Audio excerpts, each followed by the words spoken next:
Main duty पहले वही है कि अपने जंगलात को बचाना है। प्राइमरली अगर हम देखें, हम फॉरेस्ट को मैनेज करते हैं फॉर इकोसिस्टम सर्विसेज के लिए। Hello and welcome to Awaz the Voice Interviews. I'm Nazir Ganai.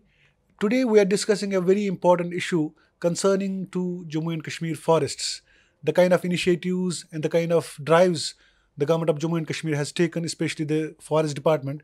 To talk more on this, we have with us Irfan Rasoolwani, son of the soil and a senior IFS officer. Irfan is basically running a lot of hats right now in the department. He is conservator of forests north, which is a very important assignment for him, and he is also the coordinator for WUCMA, which is an agency looking after the Asia's largest freshwater lake, which is known as Wular Lake. He is also the joint director of Forest Protection Force in the department. So Irfan, you have many assignments to take care. How do you manage your time to do all the assignments? Thank you very much. It is really very hectic, but now since e-office has come, so it provides lot of help कि हम एक जगह से ही, एक office से ही काम चला सकते हैं, 2-3 ऑफिस का। But still it is very hectic going to field and हर एक ऑफिस की अपनी अपनी रिक्वायरमेंट है, काम है, वहाँ एम्प्लॉयज़ की इशू होते हैं। लेकिन अब कर लेते हैं manage, because we have actually shortage of officers, that is why there are multiple charges given to single officer. Despite all this, आपका जो इरफान रसूल का जो डिपार्टमेंट में एक छवि ये भी है कि ये अपने काम को बिल्कुल बखूबी अंजाम देते हैं, और ख़ास तौर पे जितने भी आपके इस वक्त असाइनमेंट्स हैं, अगर फॉरेस्ट की बात करें, जम्मू एंड कश्मीर फॉरेस्ट की बात करें, बहुत सारे ऐसे इनिशिएटिव्स इस वक्त लिए जा रहे हैं। तो ख़ास तौर से नॉर्थ की अगर बात करें, बहुत बड़ा इलाका है, तो कैसा इस वक्त, व्हाट इज़ द स्टेटस, क्या चल रहा है इस वक्त? नॉर्थ कश्मीर की जैसे आपने बात की, north Kashmir is actually rich in deodar forest. We have 2 districts there mainly, one is district Kupwara and district Baramulla. तो हमारे उसमें 4 टेरिटोरियल फॉरेस्ट डिवीजन्स हैं। बारामूला फॉरेस्ट डिवीजन है, we have Kamraj forest division, Kehmil forest division और Langate forest division. These all forests are very rich in deodar crop, and we have also pine and fir also. These are the main principal species which we have in forest. We have approximately 2000 square kilometer area north का। तो वहाँ बहुत सारे challenges भी हैं, since the forest is rich in density and diversity, तो उसके challenges भी आते हैं। Many people try to damage the trees, वो भी एक इशू है। फिर कुछ इश्यूज, कुछ एरियाज़ है जिनमें which are little bit forest के साथ है, तो वहाँ उतनी डेवलपमेंट नहीं हुई है, तो उनकी डिपेंडेंस भी है फॉरेस्ट पे लाइवलीहुड के लिए वगैरह, तो वो इश्यूज़ हैं। तो लेकिन जो हमारी टीम है वो है वेरी गुड टीम। हमने बहुत सारे उसमें इनिशिएटिव्स लिए हैं, उसको फॉरेस्ट को पहले सेफगार्ड करने के लिए। हमारा मेन ड्यूटी पहले वही है कि अपने जंगलात को बचाना है, जो हमारे पास क्रॉप है उसको पहले बचाना है। तो उसमें हमने जो हमारे कुछ वल्नरेबल फॉरेस्ट रेंजेस थे, जैसे हमारा कंडी फॉरेस्ट रेंज सोपोर में था, हमारा दुबगा रेंज बारामूला में, हमारा रफ़ियाबाद रेंज और राजवार रेंज लंगेट फॉरेस्ट डिवीज़न में, कुपवारा रेंज या रामहाल रेंज कैमिल में। तो ये वल्नरेबल थे, इनमें कुछ इश्यूज़ आते थे स्मगलिंग के या डैमेज होते थे फॉरेस्ट में कुछ ट्रीज़। तो लेकिन पिछले 2-3 साल में हमने बहुत इसमें कंट्रोल किया है। We have reduced forest damage in these ranges. We have taken some strict measures against habitual offenders जो थे, we have lodged them under PSA। FIRs हुए हैं लोगों के खिलाफ। वो एक साइड है उसका जो एनफोर्समेंट है, दूसरे साइड में उसको बचाने के लिए we have taken lot of people friendly initiatives. For example हमारा कंडी फॉरेस्ट रेंज में it had a very bad history in terms की we had lot of incidents of forest damages there. But हमने जो इसमें इनिशिएटिव लिया है, हमने पहले लोगों को, अपने लोगों के साथ, इट्स कम्युनिटी कंजर्वेशन इनिशिएटिव वहाँ पे जो हमने लिया, तो लोगों को हमने उसमें मोटिवेट किया कि उनको बताया कि ये फॉरेस्ट है आप ही के लिए है, it provides lot of benefits to local community अगर आप कंजर्व करोगे इसको। तो we got a lot of support from public. उसमें हमने एक प्रोजेक्ट स्टार्ट किया था, प्रोजेक्ट शराकत का। इसमें ये ऑब्जेक्टिव था कि जो भी गवर्नमेंट स्कीम्स है, ऑनगोइंग स्कीम्स है, उनको पहुंचाना वहाँ तक, क्योंकि ये कुछ विलेजेस हैं जो कट ऑफ रहते हैं, उनको पता नहीं चलता है कि कौन कौन से गवर्नमेंट के स्कीम्स हैं, उन जैसे एलपीजी सिलेंडर्स, जो हमारे प्राइम मिनिस्टर साहब की एक ज़बरदस्त स्कीम थी कि एलपीजी सिलेंडर्स फ्री लोगों को मिले, खासकर जो विलेजेस हैं, जो फॉरेस्ट डेवलपर्स, उनको तक मिले। तो वो स्कीम हमने लागू कराई, तो उनसे लोगों को वहाँ पे फ्री एलपीजी कनेक्शन मिल गए, तो उनकी जो डिपेंडेंस थी फायरवुड पे, जंगल की जाने की, वो कम हो गई, उनको लाने की ज़रूरत नहीं पड़ी। फिर हमने जो डबल इनकम करना है फार्मर्स का, जो उनके पास लैंड होल्डिंग्स थी, उनका उतना इनकम नहीं निकलता था, उससे प्रोडक्शन उतनी कम थी, तो उनको हमने एग्रीकल्चर डिपार्टमेंट से कोऑर्डिनेशन करा कि उनको अच्छी वैरायटीज़ लाई, उनसे उनका इनकम बढ़ गया। अच्छा। तीसरा, हमने इको टूरिज़्म पे वहाँ काम किया, जो हमारा वो पोटेंशियल, जहाँ पे भी कश्मीर में फॉरेस्ट है, तो फॉरेस्ट मीन्स कि वहाँ टूरिज़्म पोटेंशियल है, तो लेकिन उसको इको फ्रेंडली तरीके से, ताकि फॉरेस्ट को कोई उस पर नेगेटिव इम्पैक्ट ना आए उस टूरिज़्म से, उसमें हमने एक इको पार्क वहाँ पे बनाई। तो वहाँ के उस पार्क बनने से लोग, बहुत सारे टूरिस्ट वहाँ आए, उससे वहाँ के लोगों को लाइवलीहुड मिल गया। तो वो वैसा मॉडल हमने बहुत सारी जगह फिर रिपीट भी किया, बाकी रेंज में, दुबगा रेंज में, जैसे वहाँ पे हमने एक बनकरा में बायोडाइवर्सिटी पार्क बनाई, रफियाबाद में हमने किरतरदजी में ग्रीन पार्क बनाई। तो ये इनिशिएटिव था एक कम्युनिटी कंजर्वेशन इनिशिएटिव, जिसमें हम लोगों को ही इन्वॉल्व करें कंजर्वेशन के लिए। तो it has given a very good results. तो चूँकि फॉरेस्ट भी तभी है जब फॉरेस्ट के आसपास के जो लोग हैं तो वो भी वहाँ पे बसलामत रहें। एक अरसे से कुछ चाहे सरकार में हो या आप पब्लिक डोमेन में भी देखें, फॉरेस्ट प्रोटेक्शन राइट्स पे बहुत डिस्कशन हो रहा था। तो फॉरेस्ट प्रोटेक्शन राइट्स, चूँकि आप एक आईएफएस ऑफिसर भी हैं, आपने ग्राउंड पे सिचुएशंस को देखा भी है, लोगों के साथ बात भी की है, लोगों के प्रो पीपल इनिशिएटिव्स भी लिए हैं। तो आपको लगता है कि फॉरेस्ट प्रोटेक्शन जो राइट्स है वो लोगों तक पहुंचते हैं और लोग उसका फ़ायदा उठाते हैं? ये एक अच्छा कदम उठाया गवर्नमेंट ने कि जो फॉरेस्ट राइट्स एक्ट यहाँ पे इम्प्लीमेंट हुआ JNK में। तो उसमें फॉरेस्ट राइट्स एक्ट में, जो उसमें 2005 से पहले जिनके पास भी वो पोजीशन में थे फॉरेस्ट लैंड के, हमारे ट्राइबल कम्युनिटीज़ या अदर फॉरेस्ट डेवलपर्स, जिनके पास वो पोजीशन था फॉरेस्ट का, उनको वो राइट्स और टाइटल्स उनके मिलने थे। तो उसमें हमने प्रोग्राम किए, लोगों को पहले अवेयरनेस दी कि what is this forest rights act, इसमें क्या क्या है, आपको कौन कौन से डॉक्यूमेंट्स दिखाने हैं। तो वी कंडक्टेड एक्सटेंसिव ट्रेनिंग्स, यहाँ पे फॉरेस्ट डिपार्टमेंट ने ट्रेनिंग्स कराई, लोगों को बताया। फिर गवर्नमेंट की तरफ से कमिटीज़ बनी, फॉरेस्ट राइट्स कमेटी बनी, और हमारी जो सब डिवीजन लेवल पे कमेटी होती है और डिस्ट्रिक्ट लेवल पे कमेटी होती है, जो फिर वो इनको टाइटल्स देती है। तो उसमें हमें बहुत सारे एप्लीकेशंस मिले लोगों को, और लोगों जिनके पास जो ट्राइबल्स थे, जो पोजीशन ऑफ फॉरेस्ट लैंड थे, उनकी एप्लीकेशंस रिसीव हुई। फिर उनको FRC ने पहले एग्जामिन किया। FRC में मेंबर्स होते हैं फॉरेस्ट से भी, रेवेन्यू से भी, और वहाँ लोकल कम्युनिटी। फिर उनके अगर जिनके वो एविडेंसेस सामने आ गए कि they were actually holding that forest land, तो फिर उनका ग्राम सभा ने भी पास करके, रेजोल्यूशन पास करके उनके फेवर में, फिर वो चला जाता है SDLC में, सब डिस्ट्रिक्ट लेवल कमेटी को होती है। फिर वहाँ से भी अगर वो ओके हो जाता है कि इनका जेन्युइन है ये क्लेम, उसके बाद वो डिस्ट्रिक्ट लेवल कमेटी में होता है। तो उसमें बहुत सारे जो एप्लीकेशंस थे, उन लोगों को राइट्स मिले हैं। अभी भी कुछ है अभी इन प्रोसेस, तो मुझे लगता है कि 5-6 महीने में वो सारे प्रोसेस कंप्लीट हो जाएगी। तो बहुत सारे लोगों को इसका फ़ायदा हुआ है, जो लैंडलेस थे, जिनके पास कागज़ नहीं बनता था लैंड का। तो money people have taken benefit of this forest rights act. तो कुछ लोगों का ये भी, उनकी ये भी शिकायत है कि वो जी फॉरेस्ट में रहते हैं, कभी कभार उनके कुछ ऐसे उनकी रिक्वायरमेंट्स होती है जिन पे कंसर्न जो फॉरेस्ट अफसरान हैं उनके साथ ताउन नहीं करते हैं।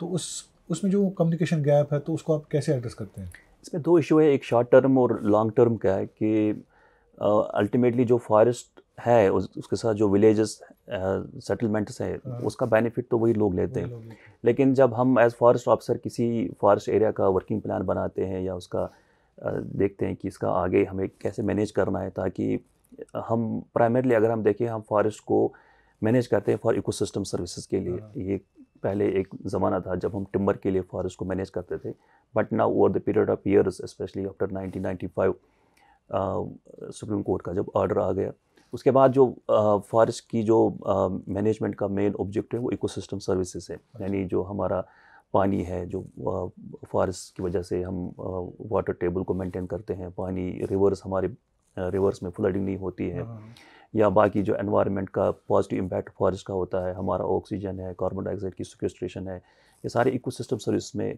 क्वालिफाई होते हैं, और प्लस जो हमारी बायोडाइवर्सिटी की कंजर्वेशन होती है उसमें फॉरेस्ट में। तो इसमें हम जब प्लान बनाते हैं कि अब इस फॉरेस्ट में अगर कहीं हमें लगता है डिग्रेडेशन हो रही है किसी विलेज के पास, तो हम उसको चाहते हैं कि हम उसको क्लोज़ करें कुछ टाइम के लिए।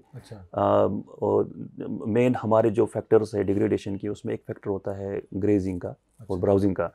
हमारे कश्मीर में unfortunately we have a huge livestock population, और उनका ज़्यादा है, उनका जो फॉरेजिंग है वो फॉरेस्ट में करते हैं, लेकिन उसका एक नेगेटिव इम्पैक्ट आता है फॉरेस्ट पे, डिग्रेडेशन होती है उस फॉरेस्ट की। तो we sometimes close that area. तो शॉर्ट टर्म के लिए लोगों को दिक्कत होती है कि ये फॉरेस्ट उनके लिए क्लोज हो गया ग्रेजिंग के लिए, ब्राउजिंग के लिए। लेकिन हम उनको फिर समझाते हैं कि जिसमें जो भी फॉडर निकलता है उस क्लोजर में, when we fence up that area, वो सारा उसका बेनिफिट उन्हीं लोगों को जाएगा, वो फॉडर उन्हीं को मिलता है फिर। तो इनिशियली हमें कुछ प्रॉब्लम्स आ जाती है उसमें, अदरवाइज हमने इतनी सारा मैस्यू, हम हर साल अब एवरेज 1 करोड़ से लेके 1.5 करोड़ तक प्लांट्स लगाते हैं, और फॉरेस्ट में लगाते हैं, और हमें हर जगह उसमें सपोर्ट मिलता है लोगों का। तो इसमें इनिशियली ये होता है थोड़ा, अगर आप उसमें शॉर्ट टर्म दिक्कतें तो आती रहती हैं, शॉर्ट टर्म दिक्कतें आती हैं। उसके बाद दूसरे बेनिफिट्स लोग लेते हैं, जैसे किसी को फायरवुड की ज़रूरत होती है, वो लेते हैं जंगल से, फॉडर की जो वो होती है वो, या माइनर फॉरेस्ट प्रोड्यूस है, वो तो लोगों को मिलता है, उस पर हमने कभी वो बंदिश नहीं की होती है। अच्छा। तो वर्किंग प्लान से याद आया कि कुछ जो महकमा जंगलात के अफसरान हैं उनसे बात करने के बाद ये पता चला कि जब, क्योंकि I think Forrest department is one of the oldest departments of Jammu and Kashmir, जो कि ब्रिटिश एरा में ही इस्टेब्लिश हुआ था, और जब उन अफसरों से बात की जाती है तो कहते हैं कि कुछ ऐसे एरियाज़ थे या कुछ आपके ऐसे कंपार्टमेंट्स में थे जब ब्रिटिशर्स की भी रजिस्ट्री वहाँ होती थी, या जो इस वक्त पाकिस्तान का एरिया है वहाँ से भी लोग यहाँ पे आते थे, चाहे फॉरेस्ट ऑफिसर्स ही होते थे। तो ऐसा कुछ आपकी नज़र में आया है? हम वर्किंग प्लान का मैं बताऊं कि फॉरेस्ट डिपार्टमेंट बना है 1881 में, जे.एंड.के फॉरेस्ट डिपार्टमेंट में बात कर रहा हूँ। तो जो पहला ही कुछ टाइम के बाद जो असाइनमेंट मिला था, एंड इनिशियली हमारे जो ऑफिसर्स थे यहाँ पे, जो फॉरेस्ट को चलाते थे, वो ब्रिटिशर्स ही थे। तो महाराजा ने ब्रिटिश ऑफिसरों को ही रखा था यहाँ पे एज कंजर्वेटर्स। तो उनका पहला ही ये 1-2-3 काम उनने प्रायोरिटी पे लिए थे उस टाइम। उसमें एक डिमार्केशन का था, फॉरेस्ट को डिमार्केट करना। दूसरा था वर्किंग प्लान बनाना। तो वर्किंग प्लान में हम यही बनाते हैं कि हम आगे 10 साल में इस फॉरेस्ट को कैसे मैनेज करेंगे, कौन सा सिल्वीकल्चर सिस्टम लगाएंगे, और रीजनरेशन कैसी होगी उस फॉरेस्ट की। मेनली उस टाइम पहले स्टार्टिंग में ऑब्जेक्टिव था कि टिम्बर हार्वेस्टिंग का ही, तो वही उसी ऑब्जेक्टिव के लिए पहले फॉरेस्ट को वर्किंग प्लान भी बनता था। अब over the period of years, जैसे मैंने कहा इकोसिस्टम सर्विसेज, तो हमारा जो वर्किंग प्लान आज की डेट में बनता है वो उन इकोसिस्टम सर्विसेज को हम कैसे और बेहतर कर सकते हैं, हमारी वर्किंग प्लान की मैनेजमेंट भी वही प्रिस्क्राइब करती है उसमें। जो दूसरा आप कह रहे थे कि और हमारे हर एक फॉरेस्ट डिवीजन में वर्किंग प्लान जो है वो बने हुए हैं या अंडर रिवीजन है, तो हम हर साल इनको रिवाइज़ करते हैं, फिर 10 साल के बाद वो वर्किंग प्लान रिवाइज़ होते हैं। अच्छा। तो दूसरा आप जो कह रहे हैं कि हमारे पहले जो हम forest department one of the oldest departments, तो और बड़ा एस्टेट भी है हमारे पास जे.एंड.के की हम बात करें तो इट इज़ अराउंड 48%। हाँ, it is as a land, in terms of land, land resource जो हमारे पास है।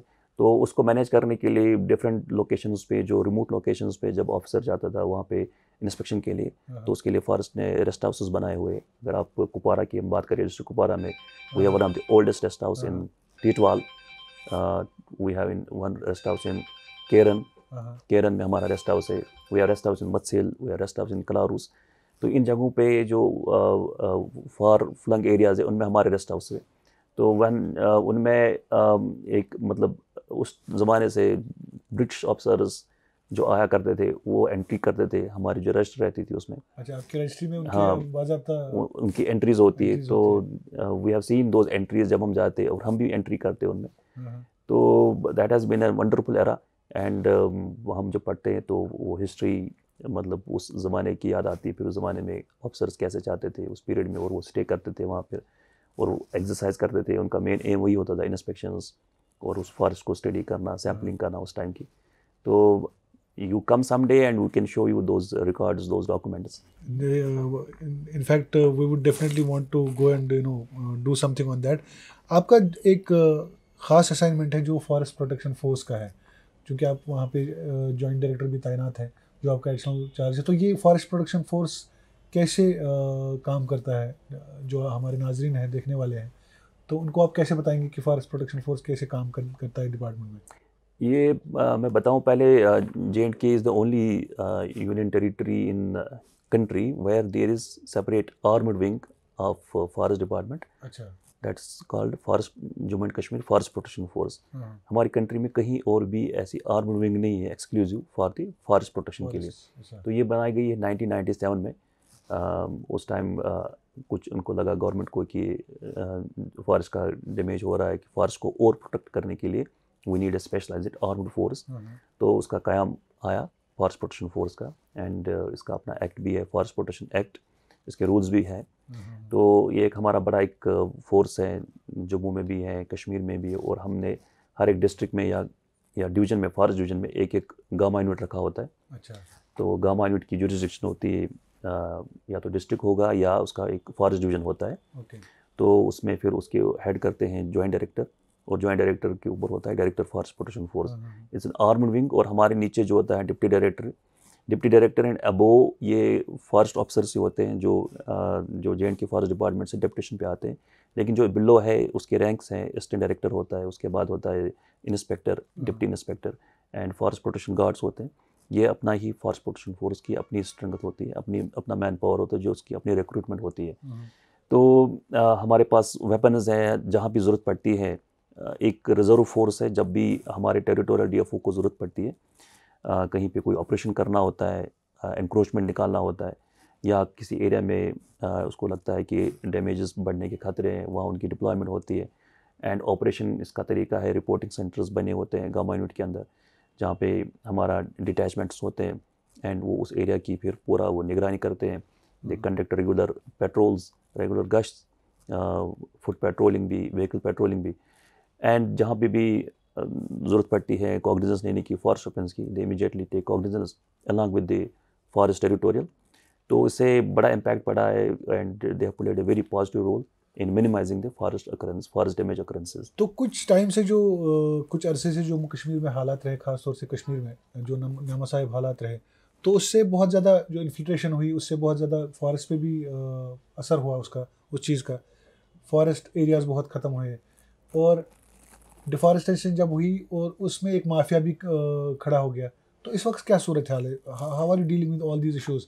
इस वक्त है माफिया? आप कह रहे थे कि PSA भी लगाए गए, जो एनक्रोचमेंट हुए वो भी रिट्रीव आपने की कई जगह, लेकिन इस वक्त क्या सिचुएशन है? अब तो मैं आपको बताऊं, लास्ट 3-4 ईयर्स से जो माफिया ऑपरेट करते थे वो पूरा डिसमेंटल हो चुका है। कोई भी ऐसा नहीं रहा उनका। एक मोड ऑफ ऑपरेशन रहा करता था कि ऊपर जो थे, जो फॉरेस्ट के साथ रहने वाले थे, वो वुड कटर्स होते थे, वो वहाँ से कट करते थे, ट्रीज़ को डैमेज करते थे, and they would convert into sleepers. फिर नीचे उनका एक चेन होती थी, नीचे में एक बैंड सा मिल ओनर है, बैंड सा वाला है, या कोई ज्वेलरी वाला है, उसके पास पहुँचाया जाता था थ्रू आइदर हेड लोड पे, या किसी गाड़ी में, या किसी रेडे पे उसके पास पहुँच जाता था। तो फिर वो कन्वर्ट करता था उसमें इनटू डिफरेंट फॉर्म्स, शेप्स में, फिर वो सिटी में या टाउन में यूज़ होता था मेनली। तो ये इसका चेन था। तो हमने इसमें क्या किया,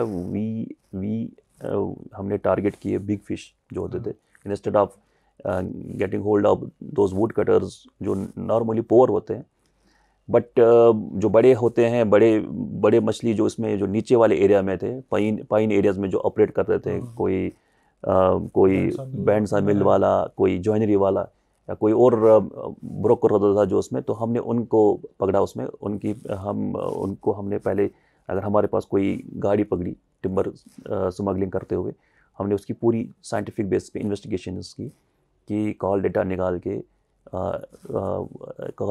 के कि ये बंदा किस किस के साथ टच में था, कौन कौन उसको ऑपरेट करा रहा था। तो उससे हमारे बड़े मछलियाँ पकड़ में आ गई। फिर हमने उनको FIR में उनको हमने पुलिस स्टेशन में उनको FIR में उनका नाम डाल दिया, बुक किया उसमें, एंड देन हमने पूरा उनको कोशिश भी की कि वो प्रोसिक्यूट भी हो जाए, और जो हैबिचुअल जो उसके बाद भी बाज नहीं आए, 3-4 बार उनने इंसिडेंट्स ऐसे किए और उसमें इन्वॉल्वमेंट हो गई, तो उनको हमने पब्लिक सेफ्टी एक्ट में बुक किया। तो उससे वो सारा डिसमेंटल हो गया वो माफिया का, एंड हमने अपनी इन्वेस्टिगेशंस को बहुत हद तक इम्प्रूव कराया। इन्वेस्टिगेशंस को हमने साइंटिफिक लाइन्स पे लेके आए। हमारी जितनी अच्छी इन्वेस्टिगेशंस हो गई फॉरेस्ट ऑफेंसेस में, उतना हमने कंट्रोल कर लिया फॉरेस्ट डैमेजेस पे, क्योंकि अदरवाइज नॉर्मली ये होता था कि जो बेचारा वहाँ पे जंगल में जंगल के साथ रहने वाला था, जिसको कोई और लाइवलीहुड नहीं था, वो मजबूरन में पेड़ काटता था, तो उसी को एफआईआर भी होता था, उसी के खिलाफ एक्शन भी होती थी। लेकिन जो बड़े आदमी थे, जो उनको असल में उनको लालच देते थे, उनको वो काम करवाते थे, उनके खिलाफ कोई एक्शन नहीं होती थी। तो पहले हमारी स्ट्रेटजी रही कि उन्हीं के खिलाफ एक्शन होनी चाहिए। तो उसी से it worked and we got tremendous success, and I can say कि this time we have very good forest protection scenario in Kashmir. तो एक खास असाइनमेंट है जो चूँकि कुछ अरसे से हमने ये स्टोरीज भी सुनी कि पिछले 100 साल से जो बर्ड्स यहाँ पे नहीं आए थे वो भी कश्मीर में अब आ रहे हैं, और you have got lot of people to sight these birds. आप वुलर के कोऑर्डिनेटर भी है, वुलर जो मैनेजमेंट अथॉरिटी है उसके कोऑर्डिनेटर भी है। इस वक्त वुलर में भी बहुत सारी इंक्रोचमेंट्स हो रही थी, उसको आपने कई हद तक जो है रोक दिया है, और बहुत सारी डेवलपमेंटल ड्राइव्स भी चल रही है। तो इस वक्त क्या सिचुएशन है वहाँ पे? वुलर का तो एक अलग ही सब्जेक्ट है, it's a big subject. Wular में जो काम चल रहा है, कैसे गवर्नमेंट ने इसको प्रायोरिटाइज किया। Wular is one of the largest fresh water lakes, it's a 130 square kilometre area. तो उसको कंजर्व करना और उसको मैनेज करना in itself is a big challenge. And जो उस पर इश्यूज़ थे, मोटे मोटे जैसे इशू था, एक सिल्टेशन का सबसे बड़ा इशू था, तो सिल्टेशन को कैसे कंट्रोल करना है। दूसरा उसका ये आपका विलो इन्फेस्टेशन हुई थी, उसमें जो एक्सेसिव विलो प्लांटेशन हुई थी, तो that was accelerating the rate of siltation also and sedimentation. तो उसको कैसे मैनेज करना और उसको कैसे रिमूव करना है विलोज़ को। फिर उसमें जो हमारी बायोडाइवर्सिटी है, बायोडाइवर्सिटी को बहुत सारे मतलब थ्रेट्स थे, पोचिंग भी इंसिडेंट्स होते थे, या अगर हैबिटाट ही ख़राब हो गया, ख़त्म हो गया, तो वो कैसे सर्वाइव करेंगे। बायोडाइवर्सिटी का भी इशू था। तो उसमें हमने बड़े लेवल पे काम किया। हमारे पास हम जब फंडिंग हो गई तो हमने सबसे पहले उसमें डिसल्टेशन कराई एक बड़े एरिया में, सुद्रकूट में, and we were able to recover 4.5 square kilometre area, जिसको हमने रिस्टोर किया, which was very critically silted. उसमें खाली मैदान बने थे, तो हमारे जो ड्रेजिंग ऑपरेशन से वो पूरा फिर से वाटर बॉडी बन गई। तो जो ही वाटर बॉडी बन गई, उसमें फिर बायोडाइवर्सिटी जैसे हमारी माइग्रेटरी बर्ड्स वो आना शुरू हो गई। And last year we had very good records. For example long tail duck that came after nearly 80 years. उसकी पहले साइटिंग 80 साल पहले हुई थी कश्मीर में, उसके बाद उसकी कोई साइटिंग नहीं हुई थी, तो उसको हमने साइट किया। सिम्यू का साइटिंग हो गई। ऐसे बहुत सारी बर्ड्स की, और जो नॉर्मली वहाँ बर्ड्स थे उनकी जो डेंसिटी वो बहुत बढ़ गई। अगर आप विज़िट करेंगे, आप देखेंगे वहाँ पे, यू विल योरसेल्फ सी कि कितना इम्पैक्ट आया, कितने बर्ड्स वहाँ पे। फिर उसके बाद जो उसका पोचर्स थे, कुछ फिशरमैन थे जो पैलेट गन यूज़ करके शिकार करते थे, तो बर्ड्स वहाँ पे अपने आप को वल्नरेबल करते थे फील, तो वो वहाँ आते नहीं थे। तो उसको पूरा हमने कंट्रोल किया, या तो जो इन्फोर्समेंट करके जो हमारे पास लॉ है, प्लस हमने सीसीटीवी कैमराज इंस्टॉल किए हुए हैं। अच्छा। तो वो हाई डेफिनेशन सीसीटीवी कैमराज है, पूरा मॉनिटर कर रहे हैं, जिनका रिमोट कंट्रोल हमारे पास है। हम देख सकते हैं कि कौन लेक में आ रहा है, कौन जा रहा है, कहाँ बर्ड्स है। तो उससे बड़ा इम्पैक्ट पड़ गया। फिर एनक्रोचमेंट का जैसे एक इशू था, एनक्रोचमेंट को हमने एक पहले फेज़ में बीपीज लगाए थे, बाउंड्री डिमार्केट करके। अच्छा। उसको और मजबूत करने के लिए, स्ट्रेंथ करने के लिए हमने बंड्स बना दिए और फेंसिंग की। तो Wular has very good conservation status as of now, और आगे भी उसका काम चल रहा है। अब ज़्यादा उसका हमारा फोकस है इको टूरिज्म का वहाँ। We are developing public parks वहाँ पे, और वो हम आपको दिखाएंगे वो पब्लिक पार्क्स। तो हमारा वो पर्पज़ है कि जो हमारा नेक्स्ट ईयर होगा 2024, उसमें हम जो फुटफॉल है टूरिस्ट का वो बहुत बड़ा है वहाँ पे। चलिए Irfan sahab, I think there are many things that need to be discussed. We will definitely try to have you again on our show. बहुत बहुत शुक्रिया, and many congratulations for all the efforts you are taking to conserve and preserve this forest in Jammu and Kashmir. Thank you very much. So much.